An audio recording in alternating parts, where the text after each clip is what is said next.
High বন্ধুরা, কেমন আছো সবাই? আশা করছি ভালো আছো। আর আমি তো খুব ভালো আছি। শীত পড়ছে খুব। কেমন আছো তোমরা বন্ধুরা অবশ্যই জানাবে শীতের। আর আজকে সকালবেলা আমি ঘুম থেকে উঠে ভিডিওটা স্টার্ট করিনি। সকালে সমস্ত বাসি কাজ সেরে তারপরে স্নান করে আসলাম তোমাদের সঙ্গে ভিডিওটা শেয়ার করতে। আজকে ব্যাপারটা কি হয়েছে বলো তো, একটু ঘুম থেকে উঠতে লেট হয়ে গিয়েছে, তো ভাবলাম সমস্ত বাসি কাজ সেরে স্নান করে নিই। আর এখন তো শীতকালে সকাল সকাল স্নান করলে কিন্তু তারপরে কিন্তু অতটা আর ঠান্ডা লাগে না, যেহেতু আমার একটু ঠান্ডার প্রবলেম আছে। ঠান্ডা পড়লে ভীষণ কষ্ট হয় জানো তো, তো সেই কারণে সকালবেলায় স্নান করে নিয়েছি। ওদিকে তোমাদের দাদা আর পরি চলে গিয়েছে একটা দরকারের কাজে, তো আমি ভাবলাম এদিকে সমস্ত কাজ গুছিয়ে তারপরে রান্নাঘরে ঢুকবো, কেননা শীতের বেলা স্নান করতে সেই 2:30-3টে বেজে যাচ্ছে। আর আমার প্রচন্ড শরীর দাঁতের যন্ত্রণা করছে, তো ভয়েসটা দিতে একটু প্রবলেম হচ্ছে। তোমরা বুঝতেই পারছো যে আমার ভয়েসটা শুনে। তো আমার না এই শীতকাল পড়লে প্রচুর পরিমাণে মাথায় খুশকি হয় আর সেই পরিমাণে চুল ওঠে। তো সেই কারণে আমি আর ঘরের মধ্যে মাথাটা আশ্রাই না, ম্যাক্সিমামই আমি বাইরে আশ্রানোর চেষ্টা করি, কেন ঘরের মধ্যে আমরা যেহেতু খাওয়া দাওয়া করি, চুল পড়লে অসুবিধা হয় বলে সেই কারণে বাইরেই মাথাটা আশ্রাতে আসি। আর স্নান করেছি, একটু শীত শীত লাগছে, তো ভাবছি আমাদের ঘরের সামনেটায় একদম পোটের কাছে আর কি একটু রোদ্দুর আসে, তো এইখানটায় বসে কিন্তু তোমরা অনেকবারই ভিডিওতে দেখেছো যে আমি পোটেটাই বসে ভাত খাচ্ছি, মানে ওইখানটায় অল্প অল্প একটু রোদ্দুর আসে। তো যখন দোকান দেয় তখন আর নিজের শরীরের ওপরের দিকে কিন্তু আমার খেয়াল রাখা হয় না, মানে সময় হয়ে ওঠে না। আর যেদিনকে দোকান দেয় না সেদিনকে নিজের প্রতি একটু খেয়াল রাখি, সকাল সকাল স্নান করি, একটু মুখটায় ক্রিম দিই। ও হ্যাঁ, তোমাদের সঙ্গে বলা হয়নি আমি কি ক্রিম ব্যবহার করি। আমি উপটানের ময়শ্চারাইজার ক্রিমটা ব্যবহার করি, তো এটাই আমি প্রথম ব্যবহার করছি। আগে অন্য ক্রিম ব্যবহার করতাম, তো এই ক্রিমটা কিন্তু খুব সুন্দর জানো তো, আমার মুখের সঙ্গে পুরো সেট হয়েছে, স্কিনের সঙ্গে। আর দেখো সিঁদুর পরতে গিয়ে আমি সিঁদুর কাঠিটা যেহেতু নিচেই থাকে সেই কারণে আমি সিঁদুর কাঠি দিয়ে আর সিঁদুরটা পরি না, এটা হচ্ছে গোলা সিঁদুর, তো সেটা সেই কাঠিটা দিয়েই আর কি সিঁদুরটা আমি পরি। তো যাই হোক, চলো বন্ধুরা এবারে রান্নাঘরের দিকে যাওয়া যাক। আর সকালবেলা ঘুম থেকে উঠেই দেখছি একটা কাজ বাবা করে রেখেছে জানো তো।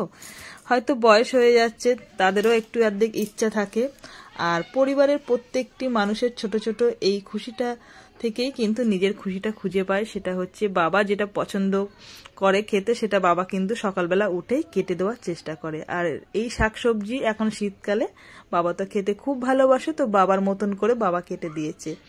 তো যাই হোক, বাবার ইচ্ছাটা বাবার মতনই করে আমি রান্না করে দেওয়ার চেষ্টা করি। আর তারপরে দেখো, পরিবারে তো বাবা আর মায়ের নিয়ে সংসার না, তার মধ্যে তোমাদের দাদা ভাই আছে, পরি আছে। তো পরির জন্য চিন্তা করি যে ও কি খেতে ভালোবাসে, কেননা ও একটু না চিকেন মাটন বা ডিম এগুলো ভালোবাসে। তো আজকে সকালবেলা তোমাদের দাদাভাই উঠে আর বাজারে যেতে পারিনি, তো ভাবলাম বাবার জন্য তো রান্না এই দুটো হচ্ছে, একটা হচ্ছে যে মূলো শাক ভাজা আর একটা হচ্ছে সমস্ত রকম সবজি আছে। তোমাদের দাদাভাই অনেকটা সবজি এনেছিল, তো বাবা দেখছি সকালবেলা উঠে সেই সবজিগুলো কেটে দিয়েছে, তো ভাবলাম ওগুলো চচ্চড়ি বানিয়ে দিই।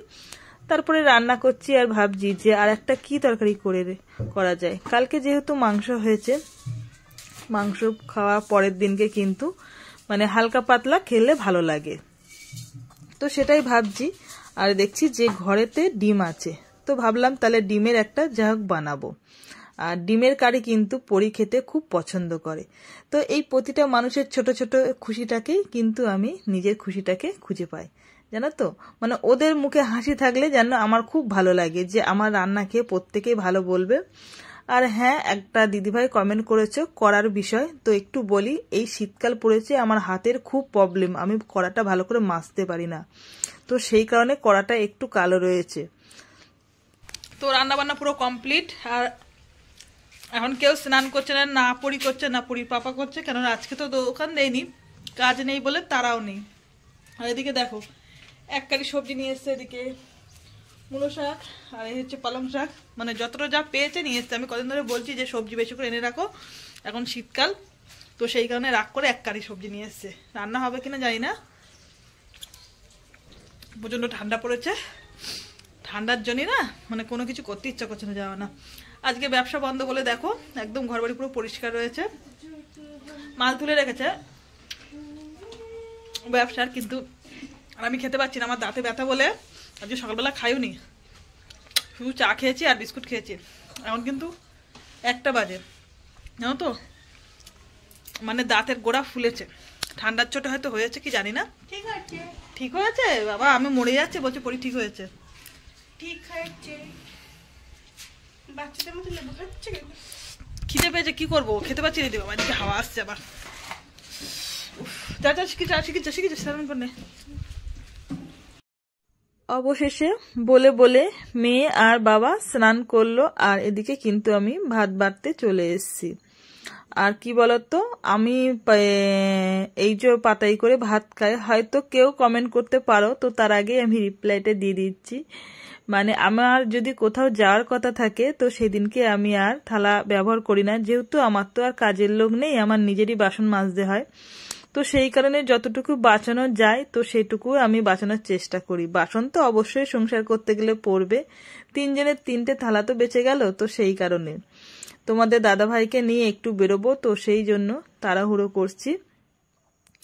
তো খাওয়া দাওয়া সেরে একদম বসে বেরিয়ে পড়েছি তোমাদের দাদাভাইকে ডাক্তার দেখানোর জন্য। আমাদের বাড়ির থেকে একটু দূরে গেছি, তো তোমরা আশেপাশে কেউ হয়তো জানতে পারবে, মসলান দুপুরে গিয়েছি, ওর হাতের কদিন ধরেই ঠান্ডা পড়েছে, ব্যথা করছে। তো বন্ধুরা বাড়ি চলে এসেছি, তোমাদের দাদা ভাই ডাক্তার দেখাতে গিয়েছিলাম, সেখান থেকে বাড়ি চলে এসেছি। এখন সন্ধ্যেবেলা টিফিন করব, ডাক্তারবাবু ওষুধ দিয়েছে, ওষুধ খাওয়ার পরে 1 সপ্তাহ পরে আবার যেতে বলেছে, তারপরে যদি কমে তো ভালো, যদি না কমে তাহলে এক্সরে করতে হবে, ঠিক আছে? এই হচ্ছে ব্যাপার, তোমাদেরকে জানালাম। ওষুধ না খাওয়া পর্যন্ত এখন কতদূর কি থাকে সেটা বলা যাবে না, আগে ওষুধ খাক তারপরে তোমাদেরকে জানাবো, ঠিক আছে?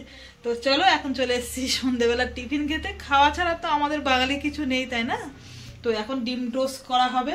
এই যে পাউরুটি কেটে নিয়েছি, এদিকে ডিম নিয়ে নিয়েছি, আর আমি ডিম টোস্ট খাবো না, আমি খাবো হচ্ছে চা দিয়ে পাউরুটি। আর পরি বললো মা আমাকে ডিম টোস্ট ডিমের পোচ করে দিতে, ও ডিম পাউরুটি খাবে না। তো চলো বানিয়ে ফেলা যাক, বসে রয়েছে দুটোই খাওয়ার জন্য। তো দেখো ডিম টোস্ট করা কমপ্লিট। এই যে তোমাদের দাদার জন্য ওই দেখো ঘুমিয়ে পড়েছে, নাক ডাকছে, আসলে আজকে সারাদিন দুপুরবেলা ঘুমায়নি, তো সেই খাওয়া দাওয়া সেরে চলে গিয়ে যাওয়া হয়েছে ডাক্তার দেখাতে। আর পরির জন্য ডিম টোস্ট বানিয়ে দিয়েছি, ডিম টোস্ট না, ডিম পোচ।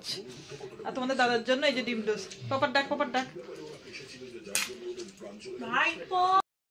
তো দেখো বন্ধুরা, কম্বলের ভিতরে শুয়েছিল, কম্বলে শুইনি, যাই হোক করে দিয়েছি, টেস্ট হয়েছে। ও আবার চলে এসেছে খাওয়ার জন্য, একা একা নিজে নিজে বানিয়ে নিল। এই যে বানাচ্ছে, দুটো বানিয়েছে, একটা মেয়ের জন্য আর একটা ওর জন্য। কি করো, তুমি তো একটা দিয়েছো, আমার একটা হবে না, আমি বারবার বলছি তোকে একটাই হবে। আর আমি তো চা খাবো, চা আর পাউরুটি এই যে বানিয়ে নিয়েছি আমার জন্য, আর ওদের জন্য ওরা আবার প্রথম থেকে আর একটা, মানে ও একটা মেয়ে একটা খাবে। আমি বারবার বলছি তোকে একটাই হবে না, সেই নয় যে তুমি আমার একটা দিয়েছো, ঠিক আছে? এবার আমি চলো খাচ্ছি, এখন একটু কম্বলের ভিতরে পা ঢুকিয়ে বসি, তোমার দেবো না বলে একটা আমি খাবো না, ঠিক আছে? তো দেখো এখন বসে পড়েছি সন্ধ্যের টিফিন নিয়ে। ওদের তো এক তরফ করে খাওয়া হয়ে গেছে, তারপরে ওদের আবার লোভ লাগলো, মানে খেয়ে পোষায়নি, ওরা নিয়ে বসে পড়েছে। তার সঙ্গে আমি এদিকে চা পাউরুটি নিয়ে বসে পড়েছি, আর সঙ্গে বাদাম। এই যে তোমাদের দাদা ডাক্তার দেখাতে গিয়েছিলাম, তো রাস্তার ধারে এক জায়গায় আর কি দোকান বসেছে, কি হচ্ছে জানি না, যাই হোক দুটো বাদাম নিয়ে চলে, দুটো না অনেকটা নিয়েছি, কত হবে 500 হবে, 500 বাদাম নিয়েছি, মা আর বাবার জন্য দিয়েছে, আর এখন বসে বসে এই খাওয়া হবে। তো চলো খাওয়া দাওয়া সেরে দিই। তো বন্ধুরা কাল রাতে আর ভিডিওটা শেষ করতে পারিনি, খুব আর কি দাঁতের যন্ত্রণা করছিল, তো শুয়ে পড়েছিলাম খাওয়া দাওয়ার পরে। তো যাই হোক বন্ধুরা, ভিডিওটা আমি আজকে সকালবেলা শেষ করলাম। তোমাদের সারাদিনে ভিডিওটা কেমন লাগলো অবশ্যই জানিও, ভালো লাগলে চ্যানেলটিকে সাবস্ক্রাইব করে পাশে থাকো, একটা লাইক কমেন্ট শেয়ার করো। আজকের মতন সবাইকে টাটা।